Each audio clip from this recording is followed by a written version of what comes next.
any chronic disease, as you look at them, mental or physical or related to any organ, in particular, those are always tissue-specific presentations of a deuterium overload. So if deuterium's related to growth, can high deuterium make a woman's menopause come earlier? What about prostates and testicles? Because don't want to exclude men, because those are two cancers on the rise as well. Yeah, the fat part is, again, lower in deuterium than the coconut water part. The coconut water is over 155 ppm. I think the highest we measured was 162 ppm. And those are low in deuterium, especially their skin products. They make these crackers out of their skin. Those are actually good. But animals that, the food source, like cows, that they can only eat grass and are limited in their food supplies. They don't eat everything. They cannot really eat everything. Then those are the reliable food sources, because we know their deuterium content. And for that matter, geese are, as poultry is concerned, geese are the best bet. Because I suppose if you take an NAD precursor, it hasn't traveled through the TCA cycle, and that's when all of the deuteriums get rejected. So you could effectively be putting deuterium in your mitochondria via the NR or the NMN supplement. With stone, you have to have the knowledge, and that's what the prehistoric cavemen. So eating low deuterium fat brain seems like it preserve their own brain to produce neurotransmitters instead of repairing nanomotors. So their memory, their behavioral skills, their social skills improved. If you look at these schizophrenia and epilepsy treatments using deuterium-depleted ketogenic diet, that's the remedy, that's the medication. So immunology is practically a deuteronomics related issue, both as far as specific virus binding, prokaryote, fungal, bacterial, and yeast propagation. Those are all deuterium in the household, in your body. After all, those are all deuterium collecting and deuterium dependent mechanisms. And what about autoimmunity? Because I've noticed if people deplete deuterium, even use deuterium depleted water, the Hashimoto's antibodies go down. That's the commonest autoimmune I see. But would you say that, is there a level that of deuterium you can go below and the antibodies are all going to go away? Yeah, well, it protects the mucosal layer of the gut, meaning that you have less antigens circulating in your body. People have been brainwashed and programmed, but what seems like to deuterium, what are your levels? Hello and welcome, I'm Sarah, and today I have Dr. Laszlo Boros, who's an MD and a researcher in the field of deuteronomics, which is the study of deuterium. And for those who haven't heard of deuterium, Dr. Boros is going to explain everything from the beginning, and he's going to explain why deuterium is implicated in so many diseases, if not all of them, ranging from obesity, diabetes, cancer, thyroid disease, and mental health disorders. I also asked Dr. Boros lots and lots of questions about the deuterium content in food and drink, and he very kindly answered all of my questions. So the podcast is quite long, but there's so much that we could have talked about. We could have done another 5 hours easily. Dr. Boros has been involved in over 1,000 publications, and I've put his contact details in the description so that you can reach out to him if you are interested in his work. Welcome to the channel, Dr. Boros. Do you want to introduce yourself and what we're going to be talking about today? Because the area is getting really massive now, yet people seem to still not know much about it. I mean, the public. Thank you very much. And I appreciate the opportunity that we can cover deuterium research, deuteronomics, as science is concerned regarding the kinetic isotope effects of this stable isotope of hydrogen.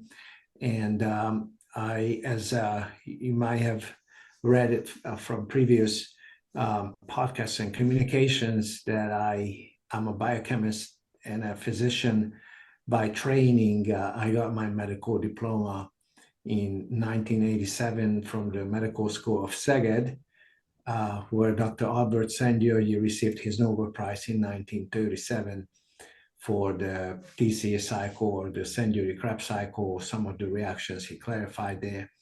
And my grandparents knew him when they were living in Szeged, so it's a family connection for that matter and part of history. And I went to pursue an academics teaching and research curricula, and I was a professor of pediatrics until 2021 at UCLA from 1998 when I retired from my professorship, and I started teaching deuterium science or deuteronomics at the Vrije University in Amsterdam, and we have been publishing papers regarding deuteronomics and deuterium research in various medical journals, and now I do mostly editing work and reviewing work regarding deuteronomics for Nature scientific reports and other major medical journals. And we do a number of collaborations with various government and private as well as academics institutions. And today I just got the first official letter from Dean's Office of Basel University asking for an applicant's review and work regarding deuteronomics applying for faculty positions. So for a faculty position, so it seems that there's something new happening in deuteronomics every day. And after you covered this with Dr. Seneff a few weeks ago, and as I learned that there are additional conversations and podcasts in the pipeline, I was hoping that we can just go and talk about the basics deuteronomic science that has so many applications now. Oh, no, definitely, because I think maybe we could start with not what deuterium is yet, but why it's important for everybody. So it's not just a problem for cancer, diabetes, aging. It's also important for sports performance and how it's relevant to everybody. And it's not just some biophysics that we're talking about. A lot of this is very applicable to daily life, and managing your deuterium isn't difficult once you know all of the little traps you can fall into. So I'll just let you take the stage. Thank you so much. Ask me questions anytime you feel like. You know, and everybody who have been introduced to deuteronomic sciences know that deuterium is a very simple, stable isotope of the first element of our periodic table, hydrogen. It's twice as heavy, and if you look at the nucleus of this stable isotope, it's twice as large also compared to protons. Proton is the nucleus, atomic nucleus of the hydrogen atom. There's an electron circling around it, and deuterium has an extra neutron, which makes it a very different element, and that's why it has its own name, even though it's a stable isotope of hydrogen, because of the large kinetic isotope effects and the physical, chemical, and inorganic chemistry related behaviors of this stable isotope. Now, in biological systems, we did know for a long time that deuterium has various biological effects, yet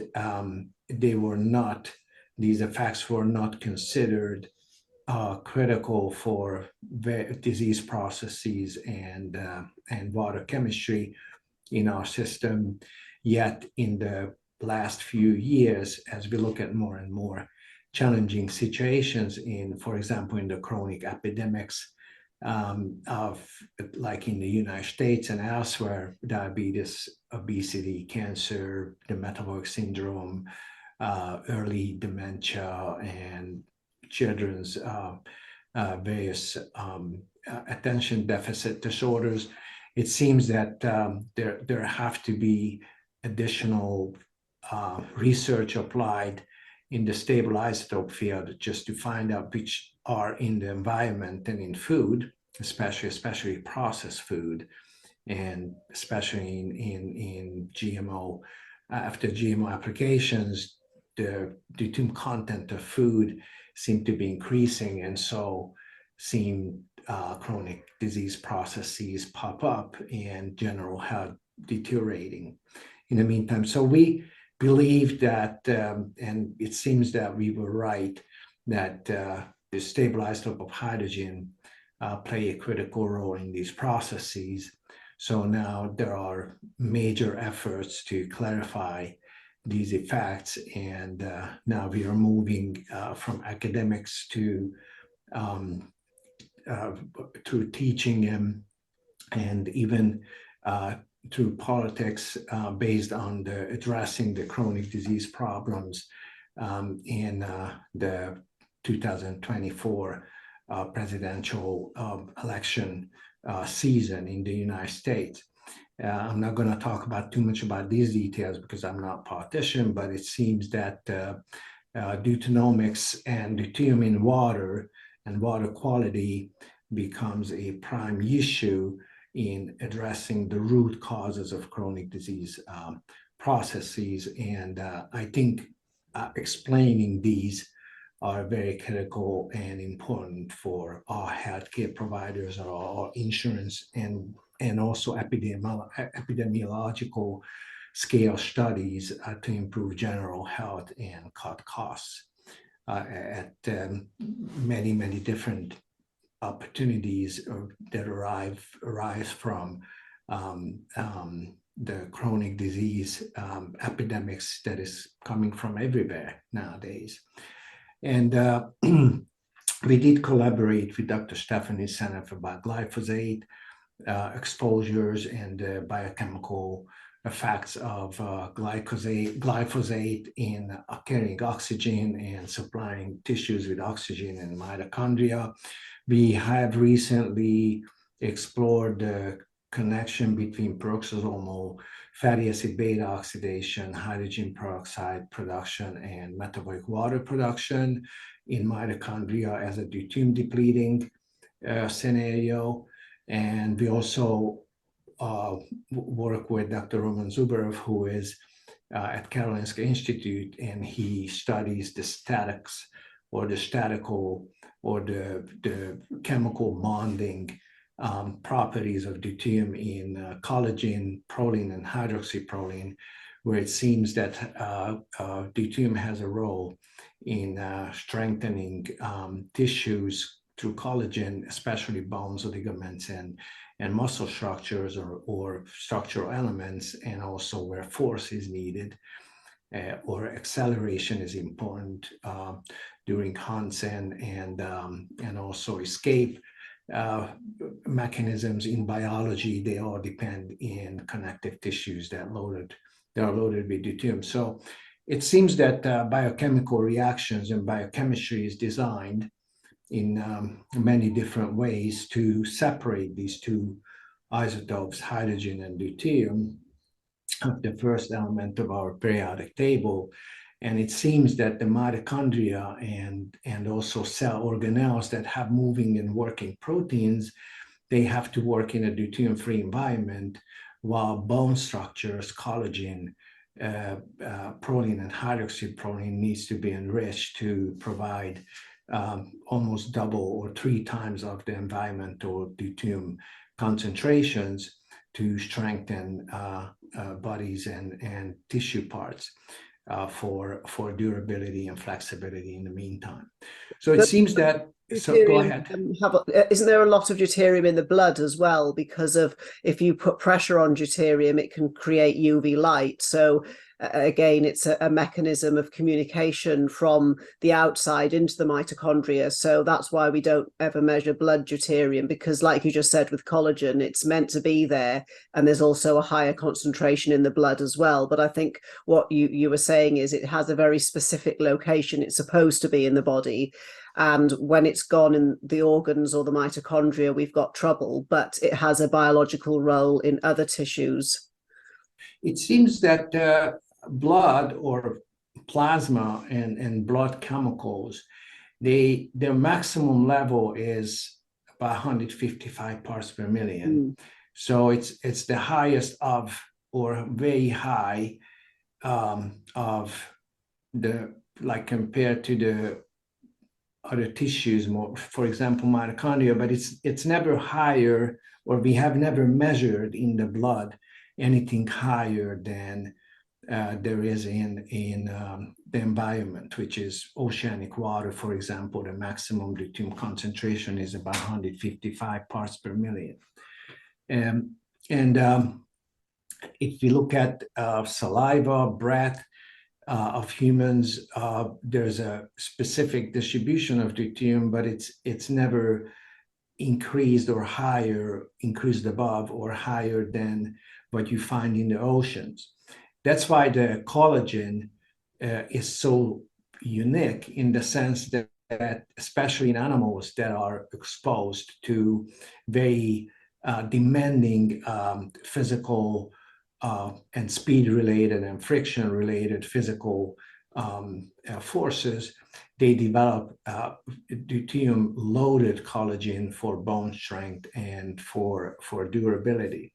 So for that matter, it seems like deuterium has a specific role in physiology and biochemical reactions, especially isomerases, besides other, are able to separate these two isotopes of hydrogen and deuterium and protons and neutrons, to actually deposit them when there is a need into specific tissues. The blood in circulation is not in particular high of deuterium. The maximum is usually in the range of 150 parts per million, but it seems like specific tissues are able to accumulate deuterium above a certain level.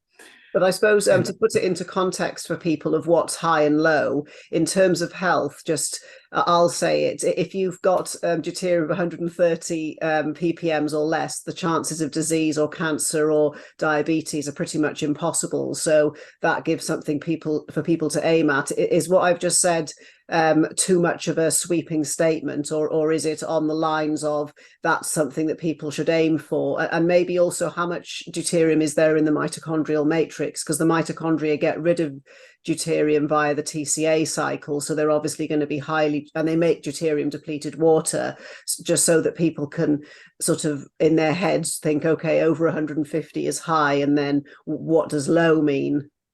Yeah, 150 is close to like very high. Usually a human breath without any particular deuterium depleting protocol would be in the range of 140, 145 parts per million. If somebody follows a ketogenic, natural ketogenic diet, they can go down as low as 130 parts per million. This is where we measure from breath deuterium content. This is coming from the lungs, so it's kind of the venous circulation equivalent to the water vapor and water content in the venous circulation. And as we move closer to mitochondria, because glycolysis is a deuterium scavenging set of reactions, it's composed of deuterium scavenging reactions, we believe that after all, mitochondria, by the time glucose gets down to pyruvate or acetyl coenzyme A, it has very little or no deuterium, simply because mitochondria recycle its own deuterium depleted water, which is in the matrix. And if there is excess deuterium in metabolic water in the mitochondria, it's the urea cycle that removes deuterium from the matrix of mitochondria.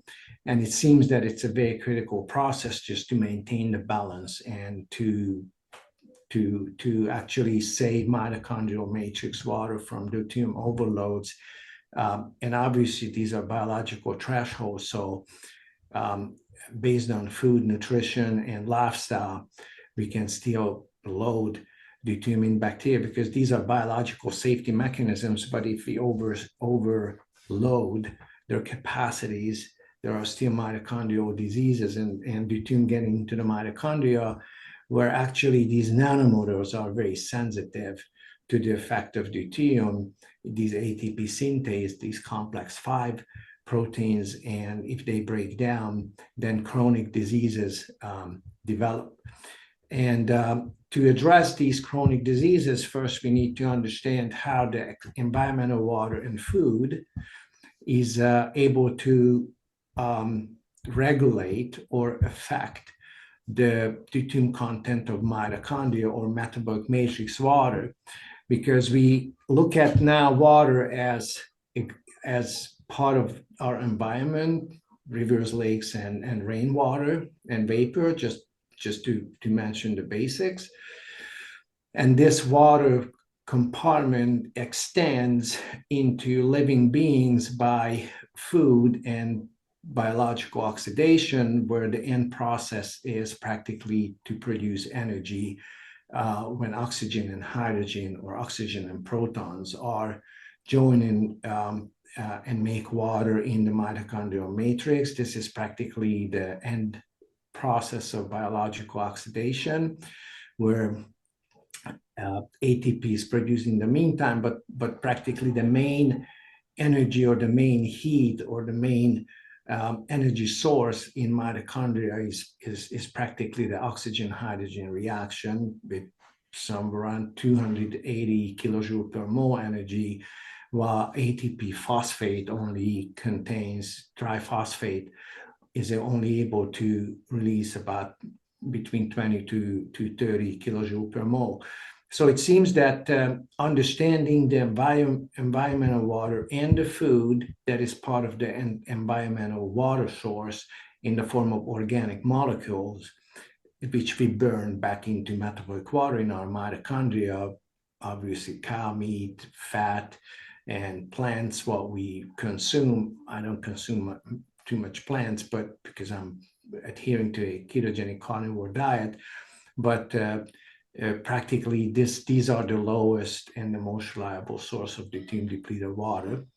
And we believe that these processes are also to address the chronic disease epidemics everywhere, simply because our nutrition and our water consumption or fluid consumption is, after all, what determines deuterium in our body and its distribution. And obviously, there are biochemical mechanisms to regulate this process very thoroughly and very precisely. But it seems that our body is able to accumulate or extract deuterium from even low deuterium environments or low deuterium foods for very specific purposes, and it needs only very little of them, meaning that it's really deuterium depletion is what we believe is more desired to maintain human health than anything else. And natural ketogenic grass-fed meat and fat sources without glyphosate and environmental pollutants, those are very critical elements if we consider environmental water and internal matrix water to be practically the same water kind of pool with different compartments. And this particular compartmentalization process needs to be understood to understand human disease and health, for that matter. But I suppose also the other problem is, don't we have about 15 parts per million more deuterium since caveman time? And then on the subject of light, because blue light's a growth factor, doesn't additional blue light encourage more deuterium uptake, because red light's meant to modulate it? So as you said, we are surrounded by deuterium. So it's not just a matter of how much, we can't control some of what goes in, but we can control how we deplete it. And there are other ways other than ketogenic diets, because I do that as well most of the time. Sometimes in the summer I'll eat local produce, but then I suppose the deuterium is quantized to the sun in my area, same as it's quantized to the sun on the equator, so people can eat more fruit there because they can deplete better via sunlight. But doesn't things like sweating or mucus and other factors help to shed deuterium as well? Maybe you could go into that, because I've got loads of questions about food. I was going to save that for its whole section, because there are so many nuances of how you can do a ketogenic diet wrong, and people can eat too much protein, and that you just mentioned that it's in the collagen. Then there are different fats, whether it's coconut oil or butter or lard, because lard's super low in deuterium. So maybe what mechanisms has the body got to shed deuterium, and how can we capitalize on those, including saunas and cold therapy? Yeah, these are very good, very important questions. And you're right.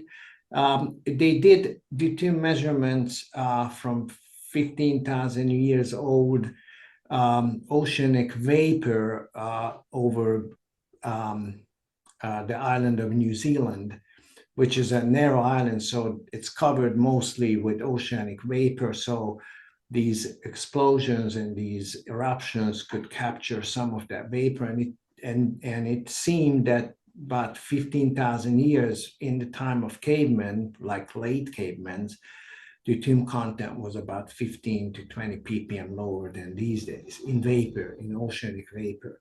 And that determines vegetation simply by rainwater, how much deuterium falls on dry lands and how much deuterium the plants would accumulate, and the herbivores and the carnivores, how much deuterium they are exploiting, including cavemen.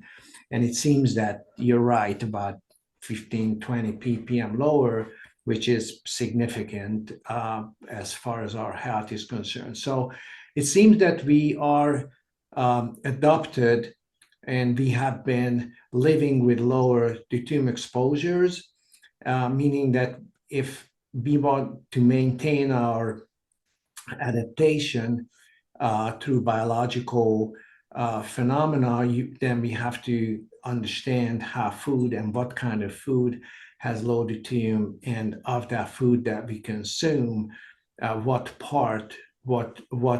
components of the food are desired to keep our deuterium low. As physics is concerned, we don't produce deuterium in our body, and we scavenge deuterium. We get rid of deuterium through metabolic water. If you label glucose with deuterium, then you shortly find that deuterium ends up in cellular water or cytoplasmic water. And now there are more and more studies to show this in using magnetic resonance imaging. Now there's a method where they try to label sugar, for example, glucose with deuterium, and see where it ends up. And it seems that our body, through glycolysis, is trying to get rid of deuterium. So very little of that deuterium would make it into mitochondrial glutamate or mitochondrial intermediary mitochondrial TCA cycle metabolites.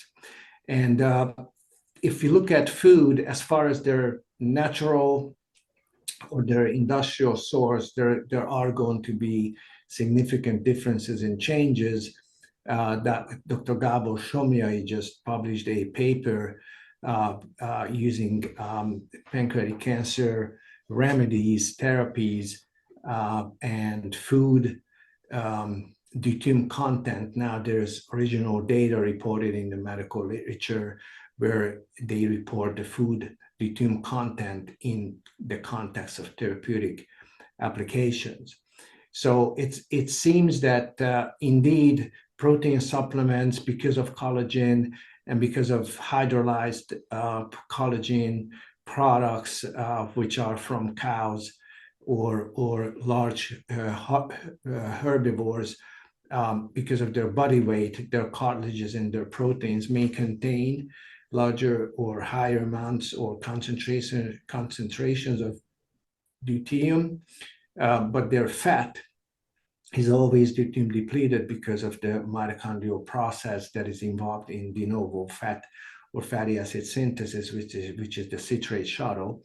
I don't want to go into details, but with animal fat, why is lard so low? And then there's going to be tallow, but then what about poultry fat? Maybe to break it down a bit there, and also fat in fish later, because I know I've read before that grain-fed beef has more deuterium in it than grass-fed, but maybe like give people an idea of what's the best, but then what can they eat instead if they can't get that? Yeah, it seems that grass feeding, or the animal's natural habitat and their natural nutrition, provides always the lowest deuterium content in fat. And the fat is important because fatty acid synthesis, and this is a little bit of biochemistry, we have to review some of those steps, but fat is synthesized in our body. Every cell is able to synthesize fatty acids through mitochondrial citrate. Citrate synthase is a pyruvate dehydrogenase, and citrate synthase are enzymes that they use their own matrix water. So anything that gets into the mitochondria will be exchanged. The protons or potentially deuterons will be exchanged with protons of matrix water. So the citrate that is bearing metabolism in mitochondrial matrix are using matrix water, deuterium depleted matrix water. So when citrate is shuttled from mitochondria to produce melanin coenzyme A, which is the backbone, the source molecule of fatty acid synthesis, it is always deuterium depleted. So fat, if it's coming from the natural food sources of the animals, those are always low in deuterium because their microbiome, their gut, is able to clear deuterium from their natural food, from their natural food sources. This is how they evolved. This is how they adapted. Are there some bacteria that are better at depleting deuterium than others? Because I know the bacterial ATPase, it spins the other way to ours, or it's different. Does that mean that some people have got a colony of bacteria in themselves that's not very good at depleting deuterium, and are some species better at it than others?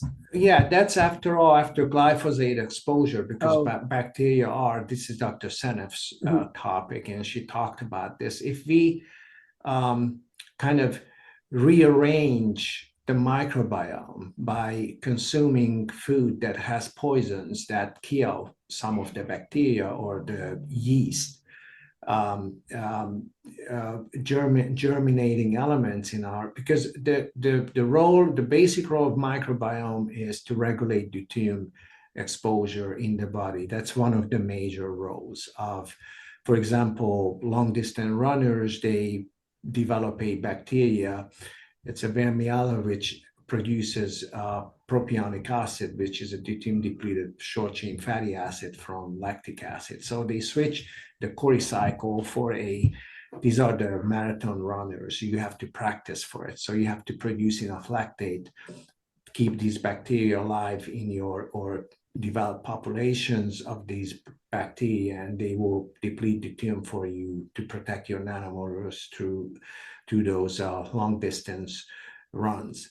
And indeed, bacteria and yeast, they turn around these nanomotors and they pump protons out from the cell to retain deuterium, because deuterium cannot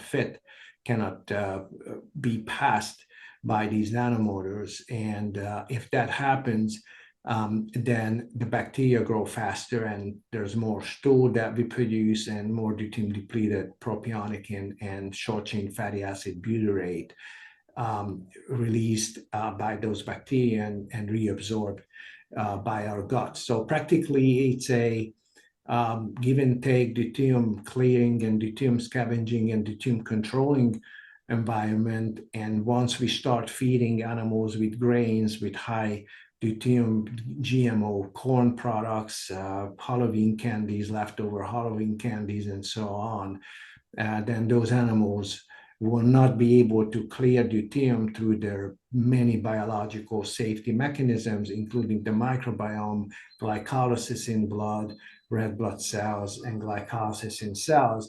So their fatty acids start filling up with deuterium. So if we eat those animals, we are not better off of depleting deuterium. These are the industrial-based food sources, and it's true of supplements, vitamin supplements, and so on. What do you think about probiotics? Because definitely we'll come back to supplements and medication, but people taking probiotics, do you think it can disturb the balance in terms of deuterium, and also live fermented foods like kefir or kimchi? What are your thoughts on those two things from a deuterium point of view? Yeah, probiotics are just short-time solutions to a problem of lifestyle and diet and exercising and so on, meaning that you really keep your bacteria and your microbiome alive based on your of your blood intermediary metabolites, and also for shorter periods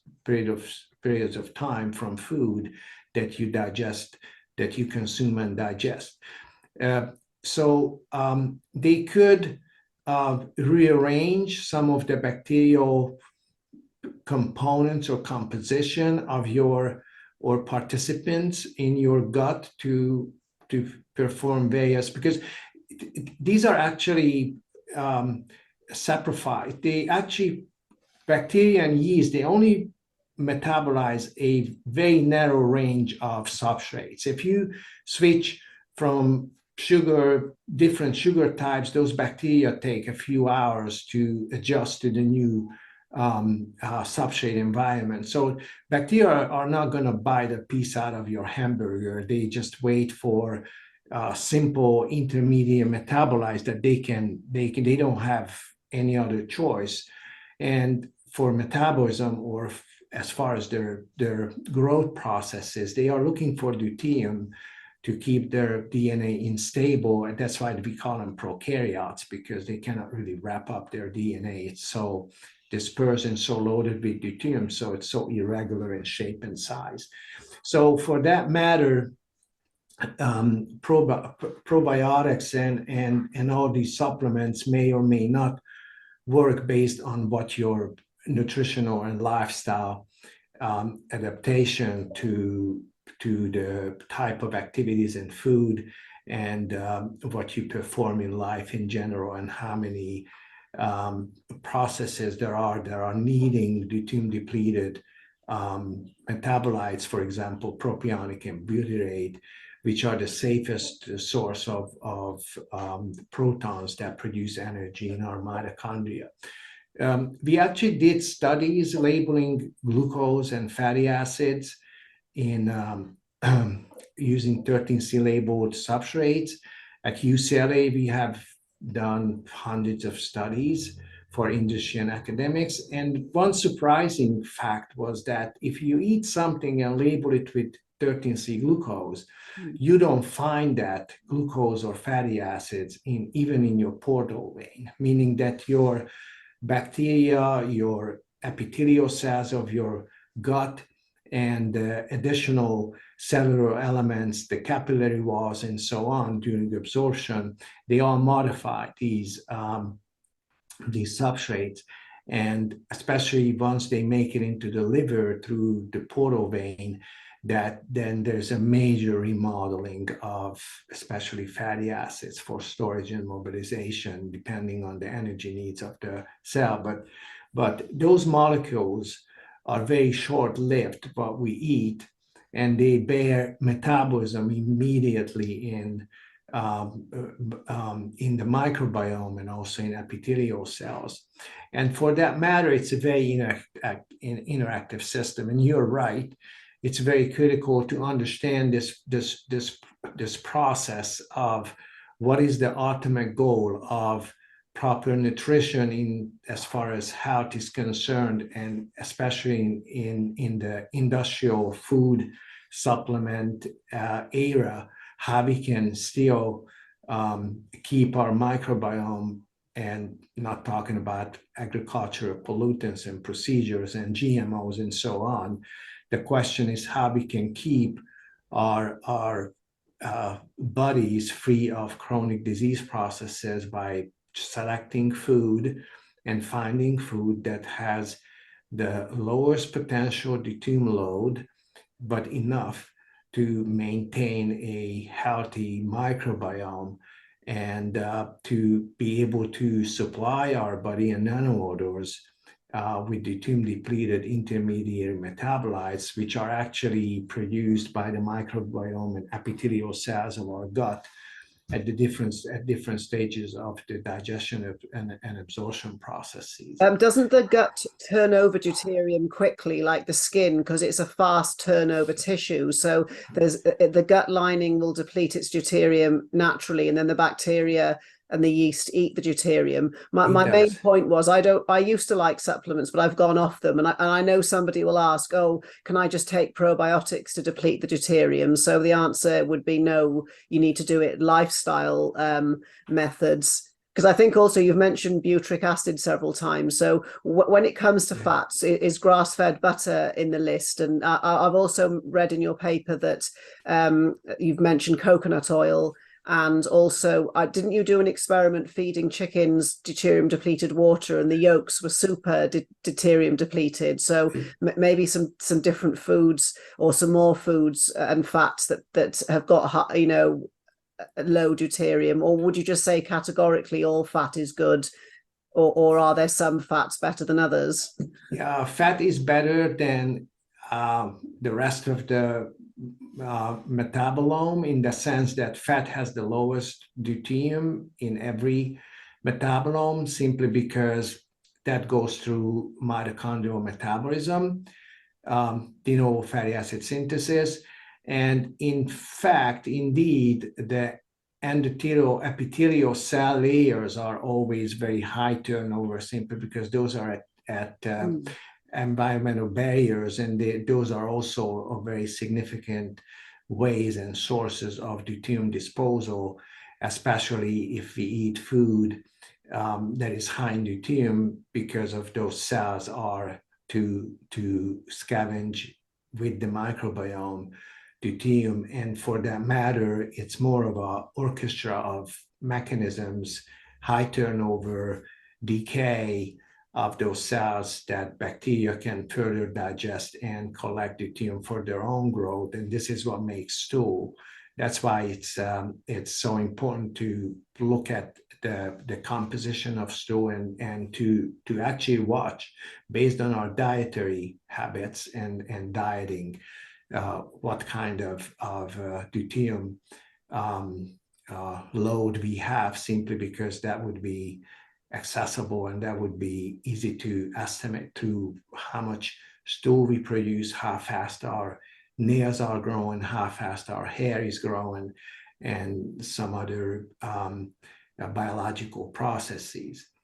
Now, what is also very important is that when we look at the deuterium content of not only the skin and the endothelial tissues, but also the high turnover cell layers in our body, for example, blood cells, especially white blood cells, which, especially in the time of inflammation, they are prone to scavenge bacteria, viruses, and so on, which are high in deuterium, and those are also deuterium collecting entities.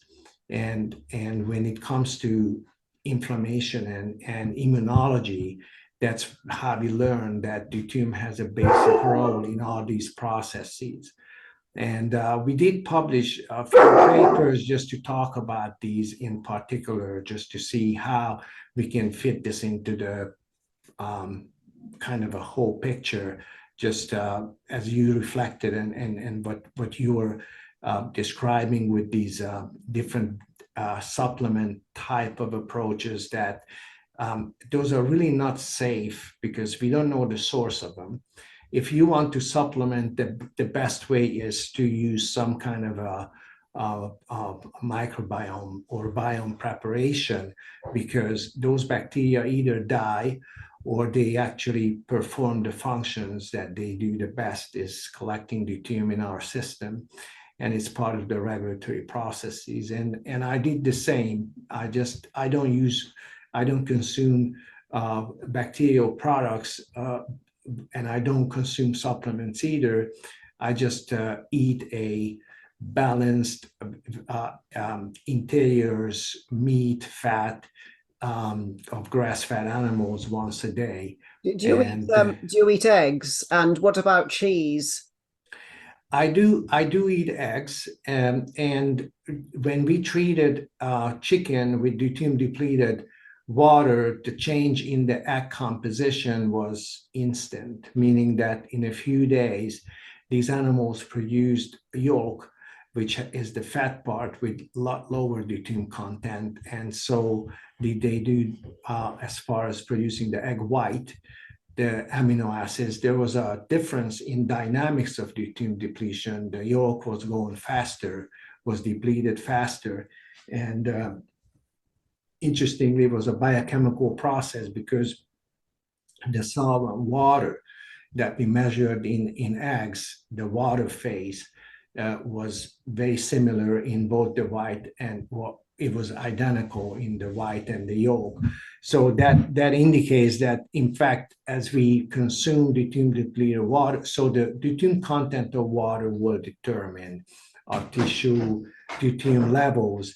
And in organic material, there's an additional biochemical safety mechanism that can actually limit deuterium incorporation into various organic molecules, including fat and proteins and amino acids. So with milk, I'm just thinking aloud, because it's a growth factor, is dairy going to be higher? Because I did look at cottage cheese and I think it was something like 138, but obviously there's different sorts of cheeses and there's milk. So would you say dairy is medium, or would you class it as high?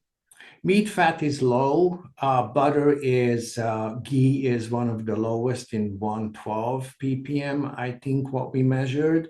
And egg proteins, milk proteins are higher in deuterium, close to 140 ppm.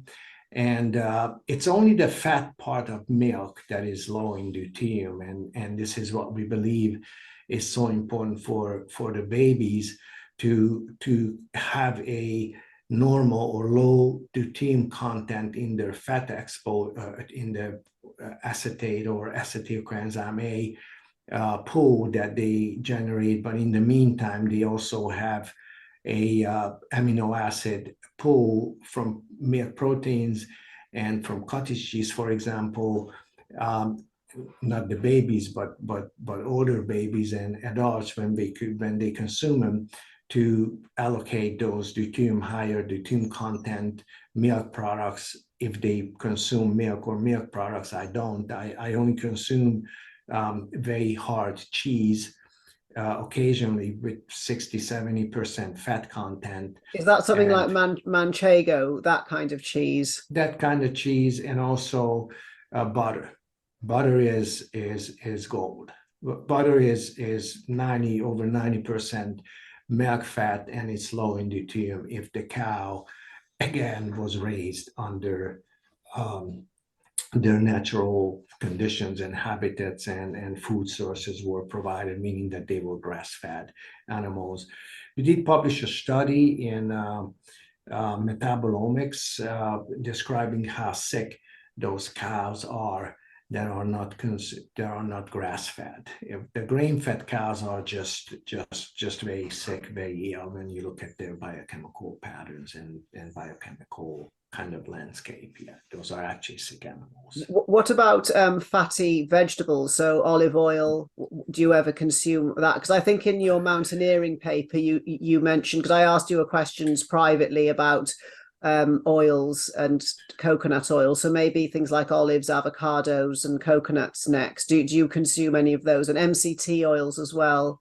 I do consume avocados, and some olive oil for salads if I do eat any of that, not very often.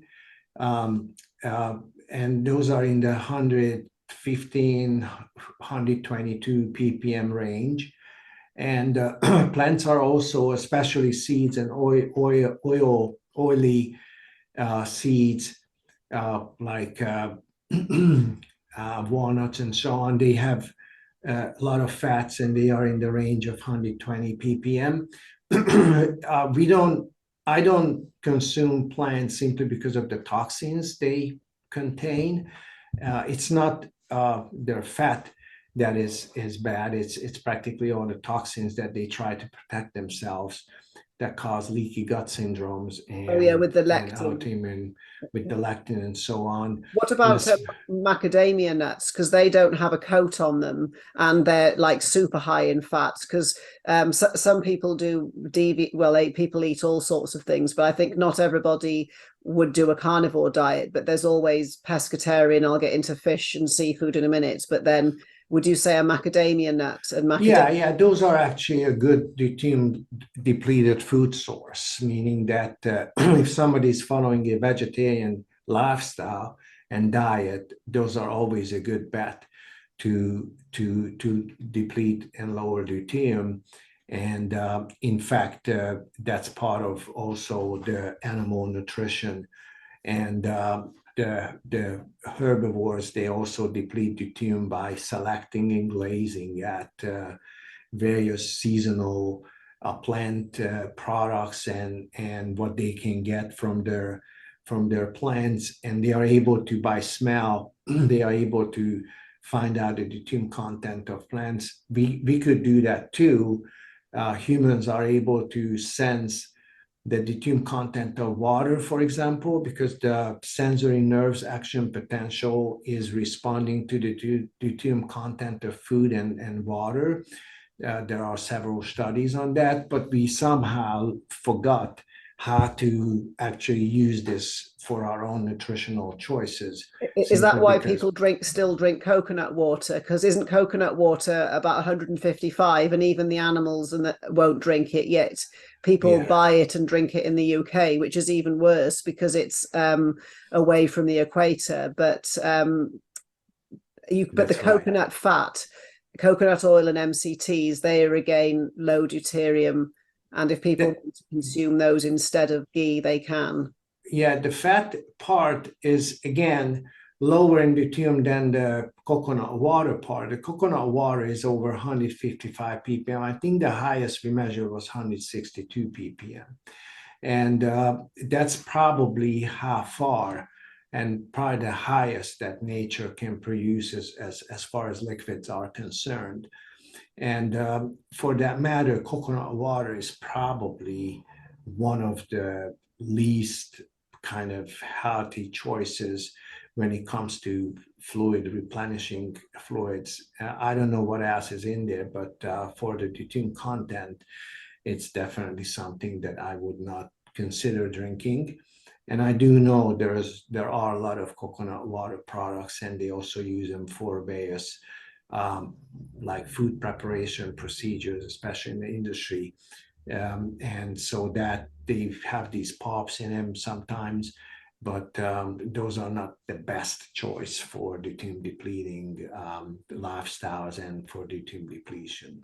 What about cacao butter and chocolate? Because I think that's stearic acid predominantly. Where does that sit? And I mean chocolate as in over 85% or 90%, because obviously sugar beets high in deuterium, so that's going to sway the ratio. That's right. Those beans and those beets are usually high in deuterium, and plant products that are sweet and they are actually part of a germinating in food, like nuts and so on, like the coffee beans are. Those are again in the 150, 160 range, especially if they put them in a capsule and they put them in a coffee machine. Those, the highest we measured was close to 170 ppm. Is that a coffee bean and a cocoa bean? The coffee bean is about 160 ppm, the ones that we measured. Obviously, there are variations. We didn't measure everything, but we do have data with that regard. And but when they process them and they go and they use an industrial process, for example, extracting fatty acids, adding certain aroma types, and also using organic solvents to saturate or desaturate some of the kind of the taste elements, and they process those beans. They can get as high as 107, over close to 170 or a little bit over 170 ppm. Oh yeah. And those are these capsules. Yeah. Oh yeah, definitely. I know beans and legumes are deuterium bombs. So Yeah. but the thing is, with coffee, the dose dictates the poison, and it's a very small amount of coffee compared to, say, eating a steak. So, I'm not trying to justify it, because otherwise people think, oh, there's nothing left for me to eat. But back to the 85% chocolate, how much deuterium would you say there is in that? That would be again in the 160, 170 range. Oh wow, That's our guess. Yeah. Okay. And then moving out of those, what about salmon and mackerel? Because those are actually, if they are wild catch, they are actually good. Their fat is low in deuterium. Again, they don't drink the water; they eat their food. okay. And if they are predators, especially those carnivore fish, for that matter, they are low in deuterium. So what we measured there is in the 116, 118 range from wild catch animals. Now, again, the problem is if you farm raise them, meaning that you start giving them artificial food and potatoes and chips, corn, whatever leftover canned, if once you start industrialize their food and nutrition sources, then they become high deuterium, meaning that they cannot they grow fast. They are good market or good business simply because they can be sold, but not necessarily that those are the best, like low deuterium fish fat sources. Okay, because I suppose a sardines are small fish and they're wild caught, so they are okay. What about the non-fatty fish? I think this comes back because obviously there's going to be more deuterium in, say, a cod or a haddock, just because it's got less fat. Yeah, that's right. It's if once you move to the proteins away from fat, meaning that they are lean little creatures, then the deuterium content will increase to the cottage cheese range, maybe 140, 150 ppm. Okay. Because we didn't, so does poultry come in the same class as the non-oily fish, about 145, because they're not fatty unless it's a duck or a goose? But that's right. What if somebody loves poultry? Is duck and goose better than chicken? Yeah, duck and goose, and the fat of those animals and their interiors, the livers and the gizmos and so on, those are lower in deuterium. Their meat is also depending on like how they were fed. The geese are actually like the cows of birds. They graze and they grass fed. They eat grass. Ducks are different. They're eating everything in their way, and especially from the bottom of the lakes. Geese don't do that. And for that matter, geese are, as poultry is concerned, probably geese are the best bet. And those are low in deuterium, especially their skin products. They make these crackers out of their skin. Those are actually good. So so if you wanted to get collagen naturally, goose skin is better. What about like oxtail, because that's a high collagen? Or does it again depend if the ox was grass fed or grain fed? But is it naturally going to be higher just because it's a collagen based area? Well, it's really interesting because if you look at swan, that they just kind of swim around the lake. their collagen deuterium content is only 150 ppm, so it's matching the environmental deuterium content. Oh, I see. So if it's a cow tail, it's not like the Yeah, cow's it's leg. not. Oh, I Yeah, get it. it's better. So actually, the peregrine falcon that dives, and they have these hunting these very fast dives, 160 kilometer per hour, and they have to kind of slow down to about 40, 50 kilometers before they get to the dove of their prey. But they are, and that friction, that force, make their wings to have close to 100 ppm deuterium in the proline and hydroxyproline, which is really interesting. Is it's only proline and hydroxyproline that can accumulate that deuterium, and this is what we're going after with Dr. Seneff, to find out how to tweet out those biochemical processes that are phenotypically enriched deuterium in highly demanding physical forces when animals operate and perform any of their life cycles or any of their activities. So it's a very highly phenotype related problem. Oxtail, because it's not heavy and it's not exposed to any abnormal or unusual physical forces, those might be lower. Their legs and their bones, because their weight could be much higher in deuterium content. And we believe that this is because of the oxygen tension, the oxygen carrying processes, and the tissues nanomotors. Once you start building in deuterium in those tissues, then they got stiff and they lose their nanomotors, meaning that if you look at cartilages, ligaments, and muscle connective ligaments, then you see that they don't have mitochondria too many. They only have a few per cartilage cells. For example, there is only a few mitochondria because they cannot really operate in this high deuterium environment, and the tissue becomes more of a deuterium kind of scavenging tissue, and it changes its phenotype, it changes its appearance, and it changes its function, which is very important to understand these processes. And I think this is the next big chapter of deuteronomics, is practically to tweet out and identify all those deuterium regulation related biochemical mechanisms. Yeah, because definitely I wanted to ask you about how we sequester deuterium in different places, but there's still, with the ducks and ducks eating shit, basically. What about seafood, as in the shellfish? Because they're gross feeders as well. Yeah, those are not kosher.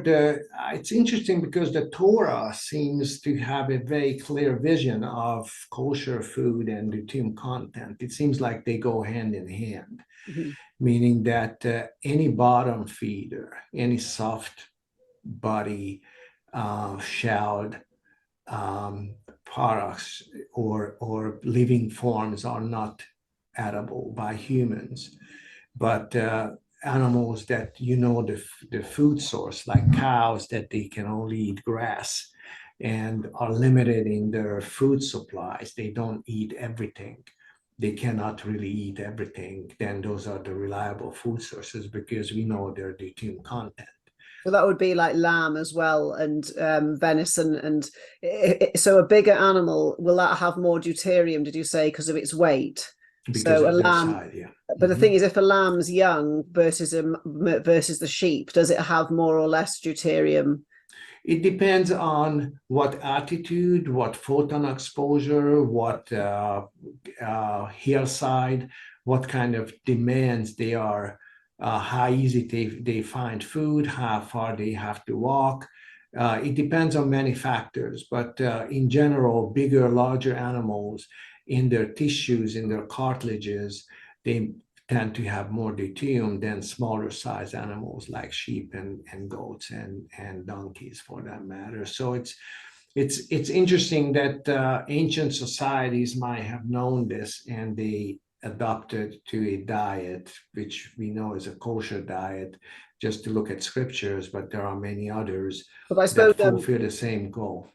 the kosher diet's a good way to not get food poisoning in a hot country. But would you say with the shellfish, because they eat everything, it depends where the shellfish came from, and even if it came from the sea, it might have eaten sewage and Yeah, that's back to right. shit again. That's That's why right. flies love shit, basically, because flies want to eat deuterium as well. And Yeah, again, you have to be careful with certain kinds of ocean fish. that's And right. Deuterium it's not the fish scavenging. fault, it's people polluting the water again. Back to what you said right at the beginning about, I know you were mentioning the election campaign and you're in, you have an involvement for clean water, but it's also clean oceans and shit-free oceans as well. Sure, sure. What we need to understand here is that animals that have a broad range of uh, food sources that are bottom feeders are not safe to eat, simply because we don't really know what they ate and we don't know their deuterium content. Animals that are narrow in their food selection, and we do know the source of their food, we just have to take them to places where we do know that there are no environmental pollutants. And those should be named as medicine. Practically, this is what we are trying to achieve through various current physiological and biochemical arguments and narratives, that actually food that is grass-fed, low in deuterium, and coming from a known source, from a known species, kept in their biological and natural environment, those should be termed as medicine, simply because they are able to control so many disease processes. Water consumption is also important, because it does matter how much water we drink, especially without thirst, and simply because you can get water poisoning by consuming too much water over a short period of time, and simply because this is because of brain swelling, and this is regulated by osmolarity or osmotic pressure that we know. And the hypophysis, or the pituitary gland, sits in the sella turcica, which is a pressure measuring device in the bottom of our cranium. There's a little cranium where actually the pituitary gland sits, and if it swells, then it's not able to produce antidiuretic hormone or release antidiuretic hormone for our body to get rid of the excess water. But since all the gonadotropin hormones, the sex hormones, and the fertility hormones are also produced by the pituitary gland, it seems that excessive water drinking, especially without thirst, and especially if the water is deuterium loaded, can cause a whole range of chronic diseases and a whole range of chronic medical conditions, infertility and so on, which can be reversed only by a deuterium depleting, natural, ketogenic, carnivore lifestyle. And we do have doctors who work in this arena, and we talk to them regularly, and that's their experience. So the amount of water, the quality of water, the chemical composition of the water, including its isotope content, are very fundamental concepts and very fundamental principles in health and disease. And knowing these scenarios is what deuteronomics is. Yeah, That's the destiny of deuteronomics for them. Because I don't call it ketogenic diet, I just call it ketogenic metabolic therapy, because I am trained in medical ketogenic diet, so I probably know some of the doctors that you do. But also I think about antidiuretic hormone levels. There's like an epidemic of people with low antidiuretic hormone. Unmeasurable.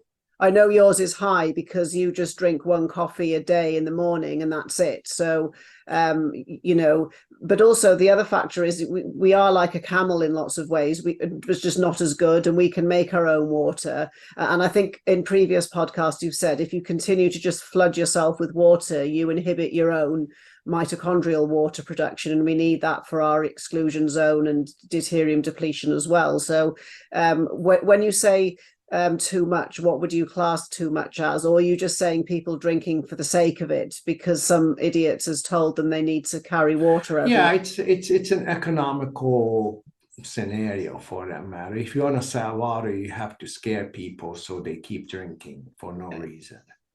So it's practically the current stage of and the current state of how the pharmaceutical, how the food industry operates. Practically, just you have to consume and consume and consume without, in my opinion, well, it goes definitely against basic medical biochemical principles because I do study these, so I do know how these systems operate, or at least study them enough just to formulate an opinion. What would be the benefit, or what would be the opposite of like outcome when it comes to consuming excessively anything? It's true of food and water or drinks. Besides that, if you drink water excessively, you actually urinate more, so there's not much use of it. And your body is able to retain its own most valuable water, and that's deuterium-depleted water. And if you eat enough fat, if you eat enough metabolic water source, especially if it's grass-fed, low deuterium animal fat, then you can go without water for days. Yeah, because people do dry fast for over 72 hours or even a week. So I have a friend that does this, and he's really a big fan of it. Because that what you've said just reminded me of other things that you know about. So with supplements, when it comes to NAD plus, and for people who don't know what it is, it's sort of a vital molecule for energy production. I won't go into it, but is it true that the only way to raise it would be nicotine plus UV light, and NMN's rubbish, NR doesn't work, and NAD IVs are just a waste of money? Because I know NAD is an area that you know a lot about biochemically, so maybe just clear that one up on the subject of trying to make people buy things they don't need. Yeah, so NAD, or nicotine adenine dinucleotide, carries the protons from TCA cycle intermediates, isocitrate, ketoglutarate, and succinate to the electron transport chain, where electrons are ripped off of the protons and protons are kicked into the intermembrane space. So NAD is practically a proton carrier from the TCA cycle to the electron transport chain. And they supplement them, but you need to be aware of the fact that these molecules are also, based on what their source is, these molecules are also deuterium sensitive, meaning that if these molecules are deuterated, or if there's excess deuterium on them, they may not perform as well. And the most important is food that you eat, because even if you supply NAD, but there's not enough protons in the mitochondria to be carried from the TCA cycle because of broken nanomotors and so on. First, you have to control your deuterium level to spare these very valuable transport molecules of protons in our biochemical systems, meaning that food is the most important as far as its source and deuterium, and that's true of supplements as well. It's true of vitamin D. Vitamin D is practically a sterile ring that is broken between carbon 9 and 10 by sunlight, and the molecule changes conformation, and there's no enzyme required, but the molecule has to be deuterium depleted for resonance purposes. So they can resonate with UV light. So it's a very precisely regulated and a very smart and fantastically designed system that we are working with, and obviously deuterium was kind of brought in as one of the structural elements, but have no role in moving parts for that matter. And when it comes to nutrition and all these supplements like NAD, we have to watch what we eat, regardless of what kind of supplements and what kind of food, what kind of medications we have it as a goal, simply because if you don't consume the right type of food, if it's high in deuterium, the NAD will deliver deuterium to the electron transport chain, and that can cause a lot of problems. So it's supplements and food together may give you or result in better health. Because I suppose if you take an NAD precursor, it hasn't traveled through the TCA cycle, and that's when all of the deuteriums get rejected. So you could effectively be putting deuterium in your mitochondria via the NR or the NMN supplement. That's very true. Yeah, that's true. Actually, Dr. Robbins from France, they measured capsaicin from paprika they bought at the farmer's market, and they also got some capsaicin from one of the chemical companies like Sigma Aldrich, if I remember correctly, but maybe it was another company, and the difference in deuterium content was about 15 ppm, which is very significant when it comes to biological materials. So, and that's the case, or could be the case, with many of the supplements that people take these days. But also, I think just a medication most people have heard of, Prozac, that's got 18 hydrogens.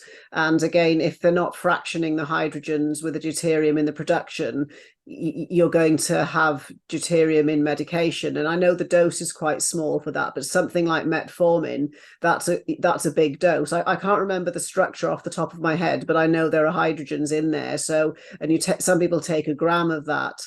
So what are your thoughts on, because you've already given your thoughts on the collagen, that's deuterium loaded, regardless of it being grass-fed or whatever, it just happens to be cows collect deuterium in their collagen, end of story. And then we've talked about the NMR, the NMN and the NR. So then maybe something like pharmaceuticals that people don't need, because obviously they could stop, they don't need metformin if they follow the ketogenic diet and manage their light environment. So yeah, you said it right. That's right. That's the essence. That's the essence of it. First, you have to watch what you eat, when you eat, and how much you eat. Then you have to watch, if you're thirsty, what you drink, how much you drink, when you drink, and how long you can actually go without environmental deuterium exposure. Anything that you put in your mouth, including water or solids, those are potential deuterium exposure scenarios from the environment. So you really have to, if you want to address chronic disease epidemics, then you have to see what people put in their mouth, meaning that you have to control, you have to explore the Human Deuterium Project, which is practically the same as genome and proteome projects. You have to know a human being's deuterium landscape. You have to measure food deuterium content, and in my view, apply taxes if those are harmful for mitochondria. And I think, after all, measuring deuterium as part of medical procedures or diagnostic procedures from breath, saliva, or urine, or you name it, then you can actually start your therapies, practically just deplete those deuteriums to required or desired levels. And if there are still medical conditions remaining, then you call in a doctor who can prescribe for certain medications. But the first thing, in my view, is always to find out what is the deuterium exposure of any individual and how to adjust to an optimal level based on lifestyle and daily activities. And from then on, you can address disease processes, but not without knowing the deuterium landscape or the deuterium project as far as any living being, including agricultural procedures, raising animals, butchering, and making various products out of them, and to see where you start as far as deuterium exposure from the environment through food, nutrition, and sunlight, and breathing and vapor and so on. Because I suppose if somebody wanted, because people should be interested by now, what's the first step for them measuring deuterium in themselves? Because it has to be urine and breath. And if I wanted to order a test, do I do it? I know you have a company. How do we order it, or do people just order it within their own country? Yeah, there are always mass spectrometry or laser spectrophotometry laboratories where you can actually hire a lab to measure deuterium in body fluids. If it's human body excrete, including breath, those have to be sterilized using UV lights. It's not a hard deal. It's not a hard thing, but practically there are contract laboratories that are able to measure deuterium in body fluids. In the Oh, is that why US, it's expensive? Because how much should I pay for a breath and urine test? What's the going rate? Because I forgot, of course, if you don't sterilize it, you're going to measure your bacteria's deuterium as well. As well. You pay somewhere, as in the current prices, I look at maybe $80 to $100 for the measurements, and then if you have to have an interpretation of those results, then you may have to pay a little bit extra, but it's usually in the range of close to $100, if I'm correct. Okay, well, that's really reasonable, because and then you can promote yourself as much as you want here. Is it better that people just go and find their own deuterium testing, or with your sort of network, are there places you can recommend to go to? I think in the US, Lightwater does it. Oh yes. Oh no, they don't do it in the UK though, but yes, I saw them. And Osmio Water in the UK does it, but they don't. Yeah. In Hungary, we use various academic institutions and collaborators, but there are various businesses now that offer the two measurements, and Lightwater and some other companies, Osmio Water, they might have these services, and there are more coming in the future, I believe. Okay, because the next part would be there are sort of specific places in the body deuterium can accumulate, because I know that with and then a different disease can come out. So how does the deuterium, or why does it go into, say, one person's liver and then another person's brain and another person's body fat? Or is it just it's everywhere, but it's happened to just over accumulate in one tissue? I haven't phrased the question very well, but I hope you know. I think liver is the kind of because of the portal circulation, because all the blood from our gut, with all the freshly absorbed or carried nutrients from the gut, including bacterial products and also food items, and those are broken down into molecules, but those reach the liver. If those are high in deuterium, then first the liver tries to kind of deal with it, and there's accumulation in fatty acids in liver that could be over time could be hazardous for the rest of the tissue, simply because the liver starts releasing triglycerides and also glucose, and because liver is the central place for metabolic regulation, and it seems that after liver is exposed to deuterium, then all the metabolites and the molecules that are mobilized and provided by the liver for peripheral tissues could be deuterium loaded, and that can start a number of tissue-specific disease processes like Alzheimer's, muscle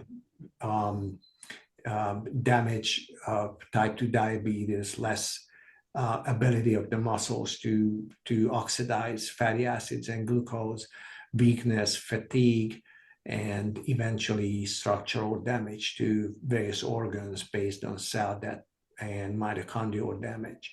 That is the result of deuterium. And then, or metabolite or molecular crowding. And so for that matter, we always have to kind of generally consider protecting our liver from deuterium, and the best way to do is through food. And because once the liver is exhausted of its deuterium scavenging or deuterium depleting mechanisms, including how the cholesterol metabolism takes place, how efficiently the liver is able to mobilize fatty acids. After all, these have to be truly in the protective mode when we actually look at the whole body, because that's how you can protect the rest of your body through liver metabolism, providing food that the liver can process into various molecules that feeding additional tissues and performing additional energy delivery metabolite sources, practically, just to try to keep that low in deuterium as much as possible to protect the liver.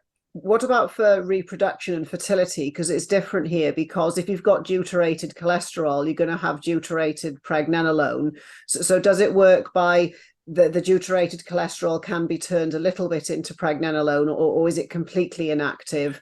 Their metabolism is practically disrupted if their deuterium load is above a certain biological threshold.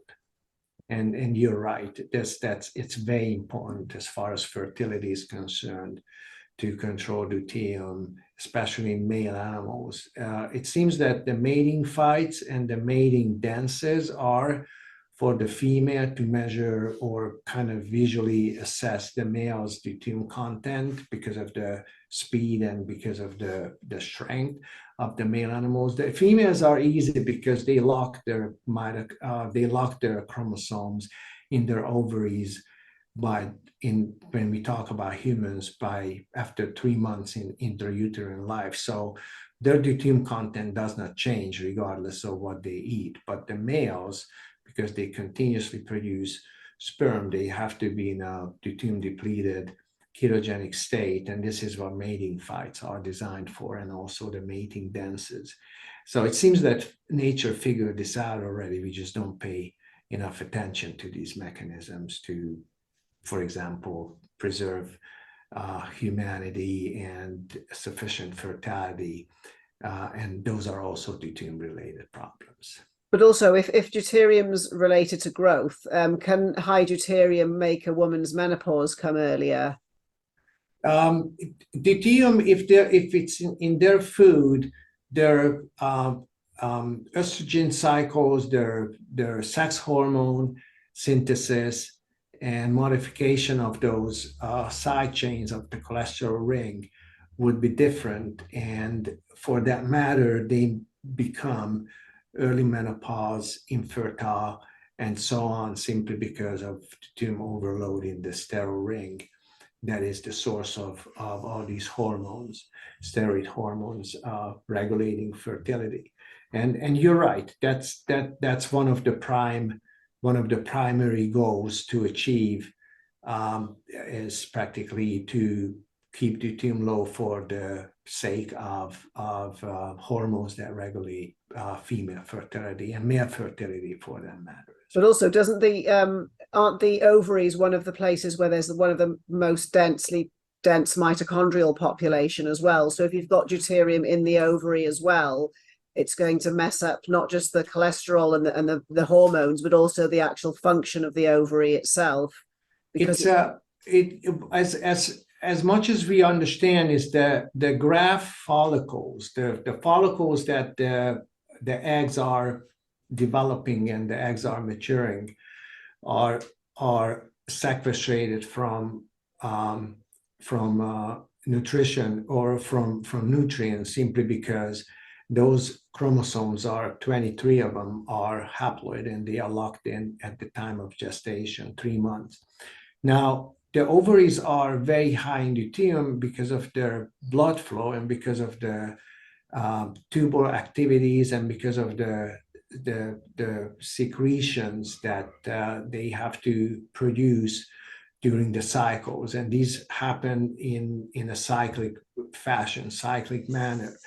And when it comes to ovarian cancer, that's where actually those follicles never, or very rare, that they develop any kind of malignant disease. But the ovaries, the stromal cells of the ovaries, they are prone to have a deuterium overload if our food and if our exposure is accessing a certain level, which I would say 130 ppm is the safest range as far as deuterium intake goes, and that would protect many organs, including the ovaries, from developing malignant diseases and so on. What about prostates and testicles? Because don't want to exclude men, because those are two cancers on the rise as well.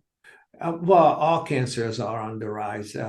Pancreatic cancer is twice as many, unfortunately, these days than it was 20 years ago. So yeah, prostate cancer, colon cancer, breast cancer. Now, what I wanted to kind of emphasize is that now deuteronomics is populating, or deuteronomics type of studies are more and more often appearing in the medical literature. And there are 5 clear applications of deuteronomics in metabolomic studies when they actually compare different cohorts. There's a study now in Nature Scientific Reports when they compared the Black African-American Chicago population to white non-Hispanics. And the difference in their mortality is about 40% difference. African-Americans, unfortunately, dying more, and their disease is more aggressive. And the only difference they found in the circulating plasma of these patients is their circulating fatty acids, deuterium-depleting fatty acids. So it seems that understanding these scenarios, deuteronomics, we can actually address some of the most challenging epidemiological questions as far as population studies, and as far as racial differences in these unfortunate events like malignant disease. And the same effect, high circulating fatty acids were protective in lung cancer, colon cancer, rare childhood cancers. And now there are 2 studies out there with breast cancer. And it seems that deuteronomics now is able to address some of the most challenging disease epidemics related questions as far as cancer is concerned. When it comes to heritage, the mitochondrial haplogroup plays a role, because the African Americans are most likely an L type, the equatorial people, and they're not as good as deuterium depletion as I am, because I'm a T. So that's the other end of the spectrum, the uncoupled haplotype. So would you say that there's also this to factor in, that some people's mitochondria, even though you said don't put the deuterium in the first place, we can't help it because there's more of it and there's more blue light. So we have to now get it out again. But is that correct, that some people are just better based on their mitochondrial haplogroup at getting the deuterium back out again? It's interesting because that's not what these studies found. It's practically the circulating amount of low density lipoproteins and fat in the plasma that seems to be protective against aggressive cancers or rapid cancer biology.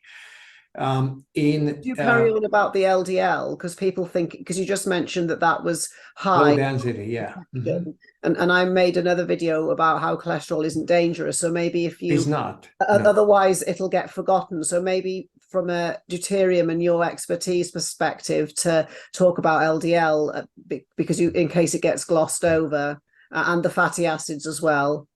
That's right. So low density, we call them low density lipoproteins if their protein or apoprotein content is low, meaning that mostly they are made of fat.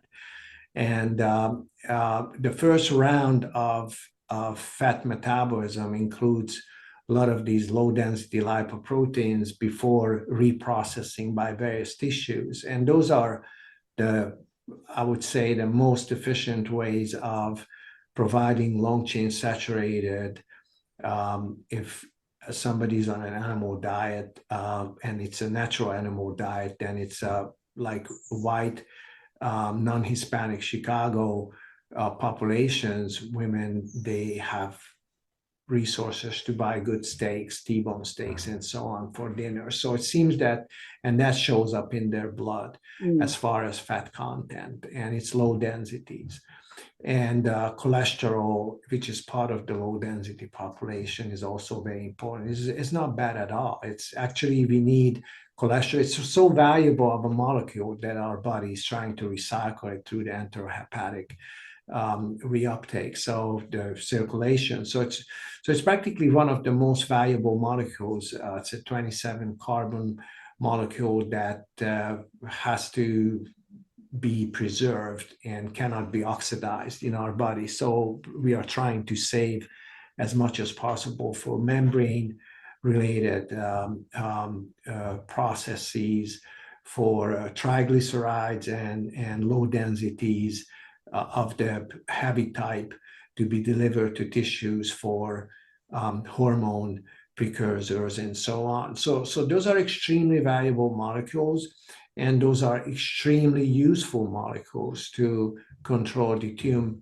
concentrations and levels, and to adapt to certain deuterium and photon pressures and exposures and light exposure, simply because melanin is becoming a very important source of metabolic water, splitting metabolic water into oxygen and hydrogen gas that can supply mitochondria without taking high deuterium substrates into mitochondria, meaning that in our retina cells, melanin can break water. 2 molecules of water will produce 2 molecules of hydrogen gas and an O2 and oxygen gas, which our cells can use in our mitochondria without a carbon source, meaning that we don't have to deal with lactate and organic carbon skeleton of these molecules carrying hydrogen, and oxygen is carried dissolved and also in our blood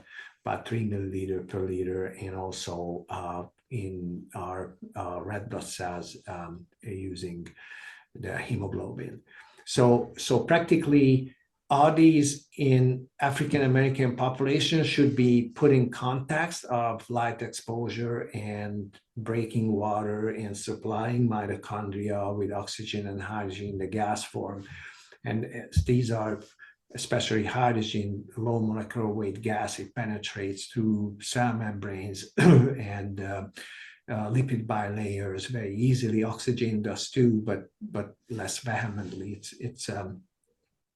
Its ability to be dissolved in tissues is less prominent than hydrogen gases or passing, but is sufficient to supply mitochondria at the tissue level. And we know these processes in in the eyes. For example, there was a study in Germany. If you expose a person before breakfast when they are in deuterium-depleted ketosis in the hospital to 670 nanometer light for 3 minutes, their color vision improves by 20% for 2 weeks. If you actually do this in the afternoon after they ate high deuterium hospital food, this benefit is missing, meaning that really truly your deuterium content, your metabolic water content of your body during the daytime would affect a lot of physiological processes, including vision and color vision. That's really interesting, because I know that seeing the sunrise and the red light there and red light therapy can help people improve their vision. But what you're saying is it doesn't work if you're full of deuterium, because I sometimes get clients that go, oh, this isn't working, I'm doing all this red light. And then it's like, well, your deuterium's massive. So that was a really interesting. Do it too late. Yeah. Yeah. They should do it before breakfast, because we wake up in ketosis. Every baby is born we are born to this planet in ketosis, in metabolic ketosis. Our blood glucose is 1.9 millimole per. I'm talking about babies, and their ketone levels is between anywhere like 1 millimole per liter. So that's how they live the first few years of their life, especially if they are breastfed. And this is how we wake up every morning. And this is the key to health, to understand this. Once we eat high deuterium food or industry-based food or anything that is not kind of fitting in our body, meaning that carbohydrates, plant-based and so on, then we're gonna deteriorate, we're going to diminish the ability of our body to respond to light, to respond to various physical forces, like electromagnetic radiation, that is also part of our healthy and truthfully our relationship with nature. It's all resonance based, and proton and deuterium resonate very differently. So we have to be aware of these facts. And if somebody is complaining about red lights not working, then you have to switch their dieting and their treatment times based on their ketosis. When it comes to deuterium depletion with diet, say there are different options that people do. So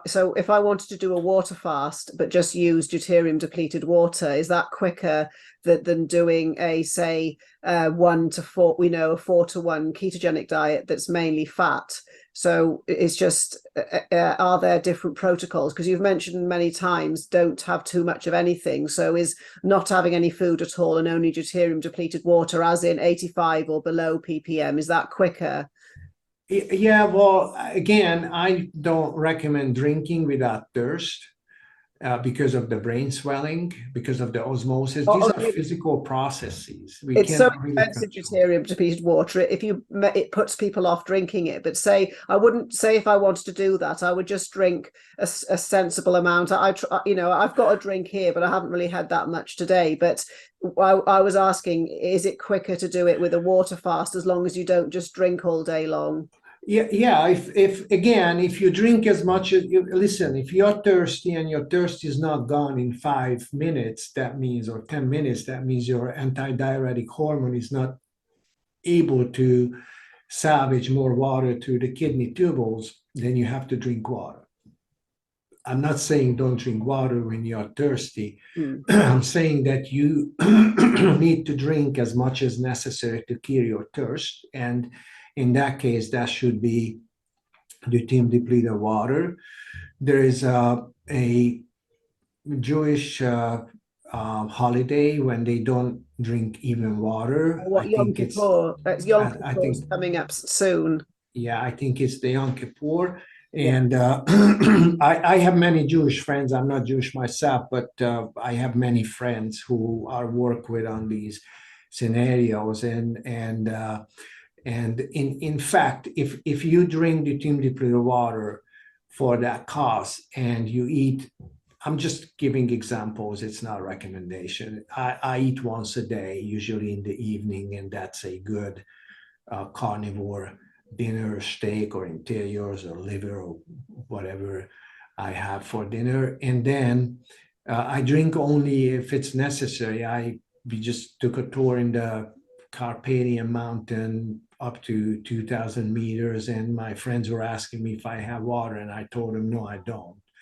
And it was a half a day tour, and they were actually carrying backpacks. There were actually a tube hanging out, and they were sucking water through that through those tubes. I found it kind of hard to imagine why everybody's walking with a water bottle. It's automatic. People have been brainwashed and programmed. But what seems like to deuterium, what are your levels?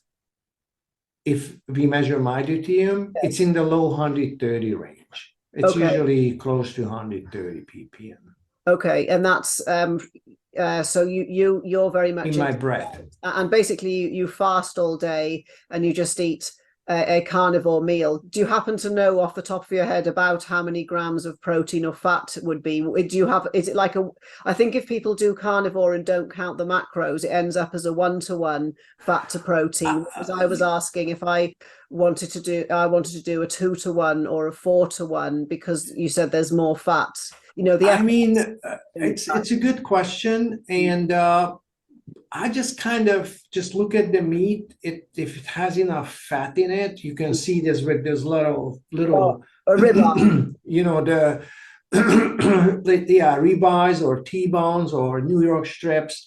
If I kind of like it, it's probably somewhere around 40-50% fat, and the rest is maybe protein. Sometimes I eat just pork cracklings, just fat. I take a spoonful of fat, so it's 100% pork fat.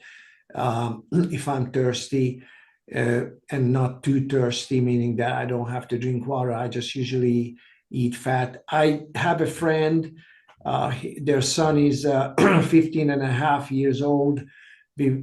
He's playing handball in one of the Hungarian teams. And now he was called in for the 18 years old group, simply because he performed so well.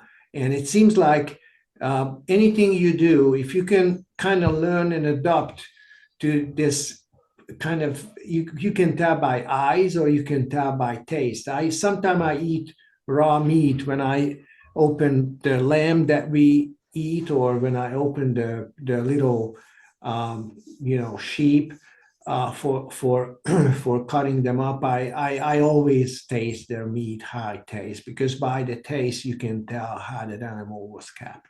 All right, okay, that's really interesting.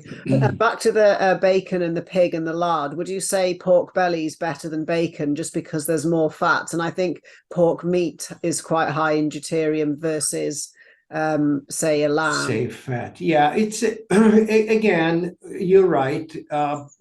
Pork fat is somewhere, we measured various sources. It's in the 115 range or below, depending again what the animal was eating. And I kind of go by eyes, and it has to have enough fat on it, and it has to have sometime interiors as well. So like liver pâtés or kidney stews or brain, cooked brain and eggs, and it's a very kind of diverse dieting. Is just practically just what you feel like to eat, what is kind of beholding to the eye, what is like you desire, what you haven't eaten for a while. And what about brain, eating brain? Is that high or low deuterium? Because obviously the brain's 60% fat and it's full of DHA and all sorts of other things. But what does is the brain a deuterium collecting site in the body? It's low in deuterium because of the high fat content. Okay. And the brain, the high fat scenario is what the caveman was eating. Based on anthropological studies, the oldest bone structures that have been opened by a tool are about 3.4 million years old, from Ethiopia. So it seems like the prehistoric man or the caveman, they were eating bone marrow for millions of years before. It's safe because those are left behind animal carcasses. No predators are competing for the brain source because they cannot really open these low deuterium bone marrow and brain food sources. You have to have a tool, you have to have a stone, you have to have the knowledge. And that's what the prehistoric cavemen. So eating low deuterium fat brain seems like it preserved their own brain to produce neurotransmitters instead of repairing nanomotors. So their memory, their behavioral skills, their social skills improved.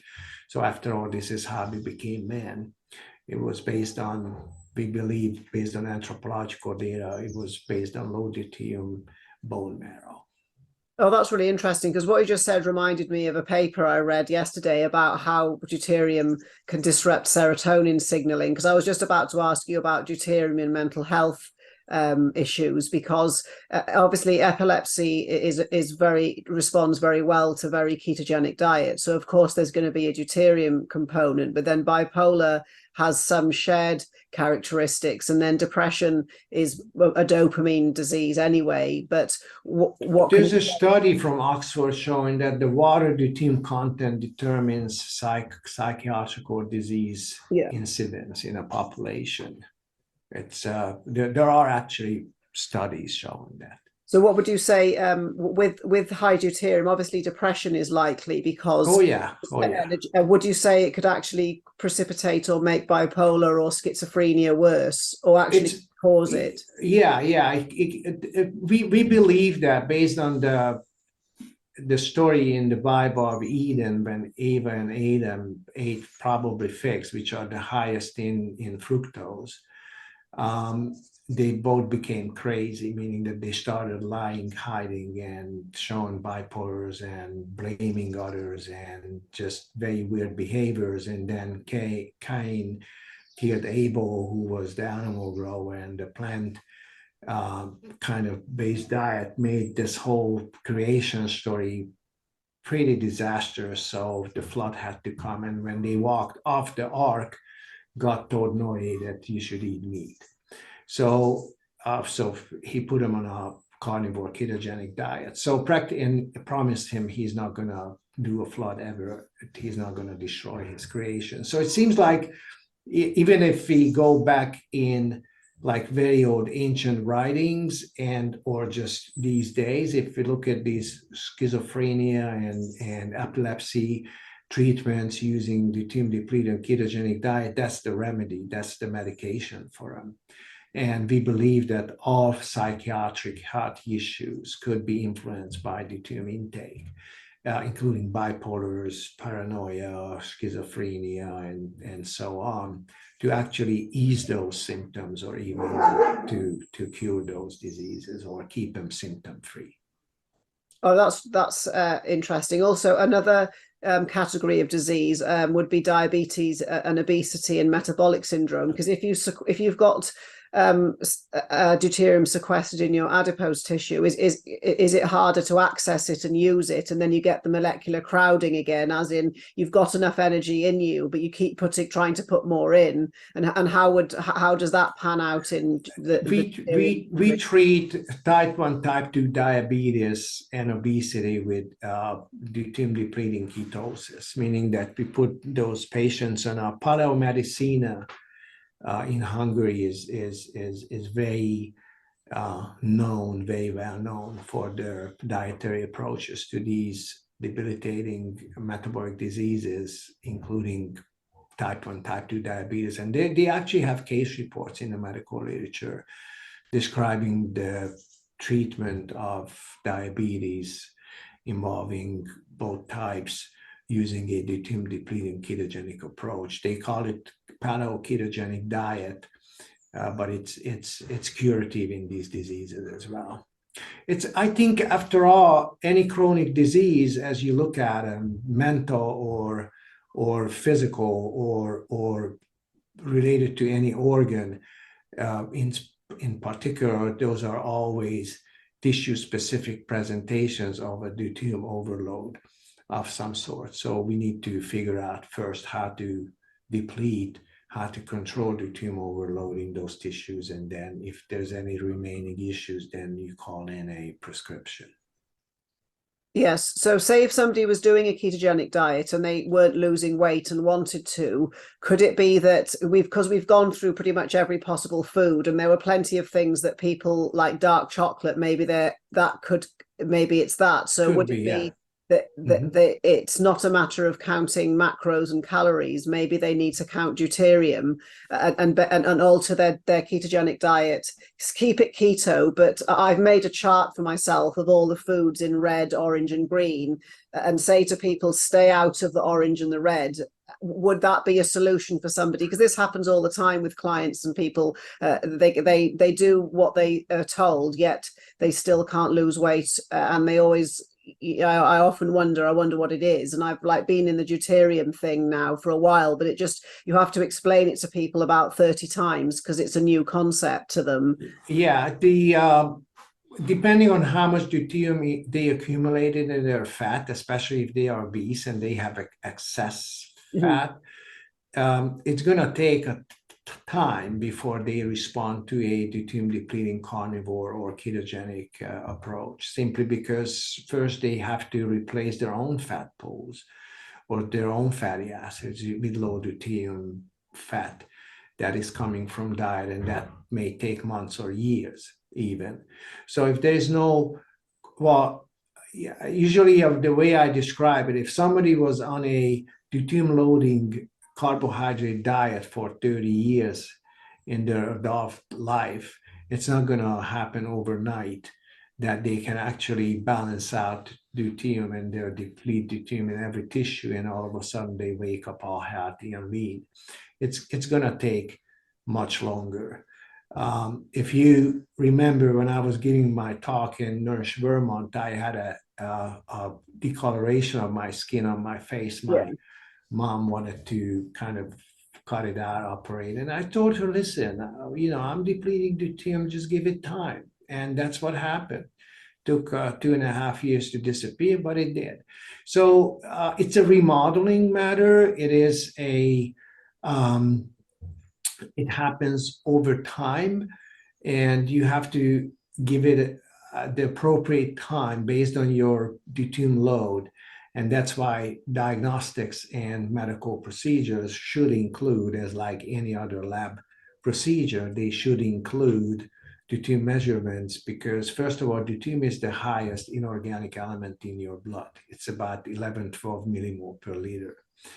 Second of all, its content is very tightly regulated by various processes, including biochemical processes as well as physical fractionation processes. So if you accumulated too much deuterium, then you have to understand it will take time to get rid of some of it and start responding to food and treatments differently.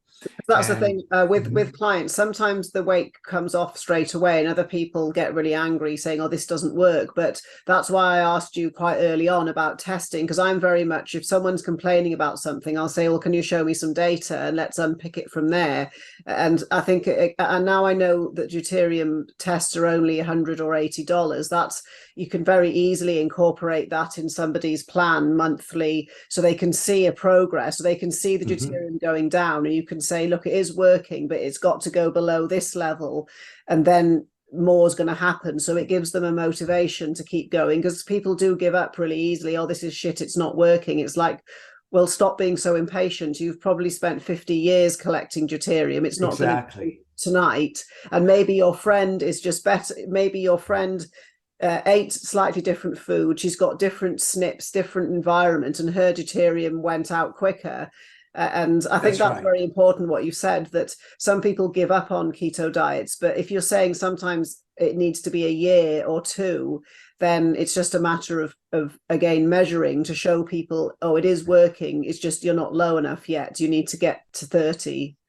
Yeah, you need to kind of start by seeing how bad is the situation. Yeah, let's say very frankly, how bad is the situation, about how long it will take to turn over that deuterium pool, and to find out how compliant the patient is and how urgent it is for their medical matters, and how to combine all these into a simple scenario that is practically just working together, and try to explain and try to tell them that listen, this will take time simply because you have accumulated deuterium excessively in various tissues. And if it's, for example, if it's the Schwann sheet of your nerve cells, some of the long chain saturated fatty acids, they have 20 years of turnover in those tissues and elements. So it is really a long process to collect deuterium and also to get rid of deuterium. But again, if you understand the very basic principles and the need of these control and regulatory mechanisms, and you start early as soon as possible, then you have a better chance of improving your quality of life maybe sooner. That's the goal. That's the guide. That's what we usually discuss. Oh no, that's the same as how I was thinking, and I think it's because there's only one marker to measure, it's not like getting labs or Dutch tests that are $500 and there's 100 markers for me to try and read through and get confused. Whereas if you just look at one thing, the deuterium, because I'm always all about the 80-20, what's going to give me 80%, and also keep it simple for patients, because once you've explained to them about deuterium, they do understand, and it's all they've got to do is track one thing. So I think it's a medicine ball in the ping pong on the ping pong table, practically. Yes. And what's also helpful, I'm sorry, I just don't want to forget this, is the organic acid test, which is yes. I was going to ask you about mold and mushrooms and deuterium. Yeah, you need to do that as well. Yeah. Because that gives you a good idea of how your TCA cycle operates, because TCA cycle operates with organic acids. Okay, so that's another useful. So if you see a blockage in, for example, alpha-ketoglutarate is piling up in your urine, then you know the succinate dehydrogenase process or the fumarate hydrogenase process. You can actually see it stops being linear. It becomes linear rather than circular when it's full of when it's full of deuterium, and that's a terrible. We call it branching. Yes, those metabolites branch out from the cycle, and then you can tell those from organic acid tests. Oh no, that's useful to know. So there's all that you could always back it up with additional data to isolate where is the problem. Because what do you think about methylene blue? Because I think that can get deuterium out of the TCA cycle in the mitochondria. And the urea cycle, methylene blue. There are many good approaches and very valuable approaches. But again, and this is the job of the doctors who initially evaluate patients, to see kind of a set point or a starting point and what to expect from various diets, because you can actually tell based on the deuterium accumulated in various tissues. Do an MRI and look at densities, scan numbers, and so on. So you can actually get like a full map of the human body's deuterium content. There's going to be a paper I'm editing right now. I can't give you more details, but we are actually. Yes. Yeah, it's if and I'm going to copy you on publications that are important and kind of guiding in this whole process, because the medical literature is getting more and more. We call it deuterification, meaning that we apply deuteronomics to existing data and we find different discussion points, and it needs to be done with almost all papers. Because data is out there already. It's just practically have not, but just like Albert Sandler, you said, a good scientist is, to see what everybody has seen and to think what nobody has thought. Yeah, because I can always pin everything back to deuterium. If, like I mentioned, blue light, so I pinned that back to deuterium. Sure. So I pin people having their central heating too high. Well, you're not doing cold therapy. You can pin everything back to deuterium, and then when you look at, say, another study, or I was going to ask about epilepsy and deuterium, but I can work it out for myself as well, because no matter what, it comes back to deuterium and hydrogens all the time, because basically the sun is just is a hydrogen factory, and it makes red light, and so hydrogen obviously we can't live without it. And then basically when the ATPase stop spinning, that's the definition of death.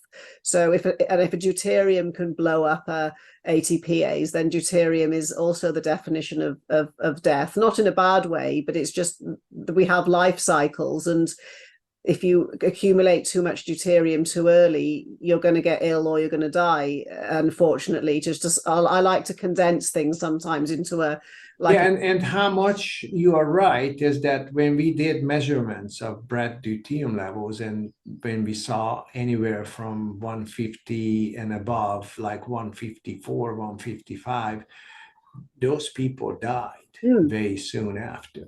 Because I was going to say it's a mortality predictor, and again, it's people. I really like Brian Johnson. I respect what he does, and he's very generous. But he's got so many variables of stuff that we can't do, and it's like mind blowing. Whereas I just think, well, if they're full of deuterium, like you said, and if that's the molecule of sort of the end of the ATPase, it's a very good mortality predictor without messing about and getting really confused with 100 variables. Yeah, when the ATPase are broken down, then there's no protons coming back from the intermembrane space, so there's no water produced. That means you don't have water in your breath. That means you don't breathe any longer. So that's practically the diagnosis of breath, of death practically. They used to use a mirror just to see if there was any water coming out to exhale water vapor, but when it's gone, then the patient is surely dead. And that's because of the nanomotors are unable to provide the protons for oxygen to form water. Because I know the definition of death used to be different in different countries, because my mother wrote a paper on the ownership of body parts in the 1960s. And she said the hardest thing to do is different countries class when you've died completely differently, and you could have still been alive in some places and but classed as dead. I think I don't know, because I don't know how they define it nowadays, but I think at the molecular level, would it be correct to say when the ATPases have all stopped spinning in your body, that's the end? And like you said, you're not making any more water, so that's the definition of... Yeah, there are, based on brain death, based on expiration. Expiration means that you don't produce any more water. Yeah, and you can't restart the ATPase once it's stopped either. It's not like a heart. That's right. Once it's stopped, that's it. It's gone. And the reason why they cannot start it is practically because it has to have a proton flow. Yeah. Proton flow and a gradient. And if those are not present, then you cannot, it always starts spinning to the opposite direction. You have to have a very strong proton gradient, about 250 outside of the matrix, to spin these nanomotors in the ATP synthesis direction, meaning that it has to be a very strong proton gradient that nature cannot produce on its own. So how does that, obviously I mentioned death, how does life begin at the level of deuterium and ATPases and hydrogen? Light, especially red light, is very important in viscosity related issues, in structural water in the mitochondria. Mitochondria only has structural water or interfacial water, and the viscosity of this water is very much dependent on deuterium. And deuterium is because it has different chemical properties, meaning that it binds stronger to surfaces. This very thin layer of the intermembrane spaces, one or two layers of water, structural water molecules, they have to be deuterium free, or red light has to resonate those proton bonds and make that water more viscous, and that helps rotations or rotating these ATP synthase nanomotors. And there's a paper about this, Dr. Sommer from Germany, he wrote it. He exposed these nanomotors to red light, 670 nanometers, and there was clearly a difference in viscosity of this structural water or interfacial water layer. So mitochondria are very dependent on light exposure. Mitochondria are very sensitive to water viscosity. It's because of the structural water nature. And it has no bulk water, meaning that everything that applies in proton tunneling and deuterium tunneling and proton tunneling and these magnetic nuclear or nuclear events, quantum nuclear events, QNEs are very important in mitochondria, because there are these nanoconfinements in the cryptae of the mitochondria that protons can destabilize, and water can behave in a destabilized manner. And deuterium interferes with this process, especially in, it's called a water sandwich scenario. And it's really critical for mitochondria not to have deuterium, because it interferes with this proton destabilization process when protons release gluons and subatomic particles, light included. Actually, every time an egg gets fertilized, there's a sharp lightning. Practically, there's light released during fertilization. And that is practically so many nanomotors are starting and so many protons get destabilized that there's a light event. On So interesting. That about YouTube, you can actually, if you punch in YouTube that fertilization and light events, there's a paper, they take all kind of pictures of these. It's really interesting, yeah. Oh yeah, definitely, because that's like come back to the when does life start? And if there's a flash of light upon fertilization, that changes the whole definition of lots of things. I won't go into abortions, but I think that's like a wow moment. And I learn something new every day. I just had a few more questions because with the immune system, because we haven't talked about that works on in lots of complicated ways. But when it comes to autoimmunity and deuterium, is it just a conformational change in our own tissue that is no longer recognized as self, or is it just a lack of energy within the immune system altogether that contributes to autoimmunity? Interesting as it is, that actually virus and bacterial replication, bacteria, we know they depend on deuterium accumulation in their DNA, but it seems that virus replication is also a deuterium-dependent process. And the best way to look at it is practically to look at adhesion or binding of viruses to various body surface proteins specifically, and those are deuterium mediated processes. These virus particles can bind stronger using deuterium. The other interesting thing is coronaviruses, they steal their membranes in the cell because they actually produce these replication vesicles, and they steal mitochondrial membranes for that. So they dismantle mitochondria first, so the cell is not able to deplete deuterium any longer. So those are all part of this process that is deuterium kind of driven. And the immune response is very much to scavenge these unusual binding properties of proteins. And this is what immune cells are able to recognize, especially the ones that are armed with and by specific antibodies which were presented from viruses or any kind of pathogen. So those are, and we wrote a paper about this in Science, and we actually followed up this process very closely, very tightly. Because it seems that virus replication, virus binding to specific receptors, and virus survival in the mucosal layer is all deuterium depleted, is all deuterium dependent processes. We believe that the mucosal membranes, and I'm just going to plug in my computer, the mucosal membranes are very seasonal and dependent on the season. In summertime, when the air is warmer, that actually circulates and flows through our oral cavity, it fractionates deuterium better, meaning that there's more deuterium removed from the mucosal layer summertime. So that's why upper respiratory viruses are not very common.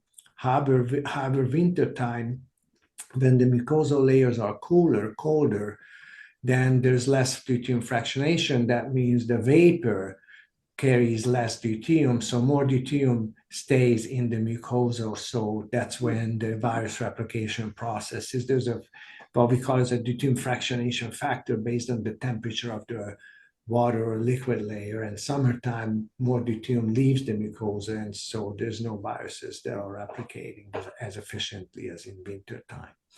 So immunology is practically a deuteronomics related issue, both as far as specific virus binding, prokaryote, fungal, bacterial, and yeast propagation. Those are all deuterium in the household, in your body. After all, those are all deuterium collecting and deuterium dependent mechanisms. And indeed, that's how you can actually overcome them, to deplete deuterium and to give them less chance and an opportunity to propagate themselves. What about autoimmunity? Because that was really useful now that sort of winter's coming about. If we deplete deuterium, it makes us less attractive to viruses. That's a big seller. But what about autoimmunity? Because I've noticed if people deplete deuterium, even use deuterium-depleted water, the Hashimoto's antibodies go down. That's the commonest autoimmune I see. But would you say that, is there a level that of deuterium you can go below and the antibodies are all going to go away? Yeah, well, it protects the mucosal layer of the gut, meaning that you have less antigens circulating in your body. And autoimmunity is practically an immune dysfunction. And if there's cross-reactivity because of leaky gut, then your immune system of any that you absorb that you shouldn't absorb through your gut because of the damage to your mucosal layer, the epithelial cells, then all kinds of sugars, all kinds of protein fragments, all kinds of plant toxins, complex material could trigger immune response because the immune cells will remove those up until a time when they actually find the same specific proteins or sugar molecules on the surface of body cells, and they attack them as well. And that's how autoimmune diseases develop. So deuterium depletion protecting the mucosal layer. Not deuterium in my tissue that's changed the conformation. It's could be both. Oh, it's both. Okay. Oh, that makes sense. Yeah, it could be both. Yeah, it could be both.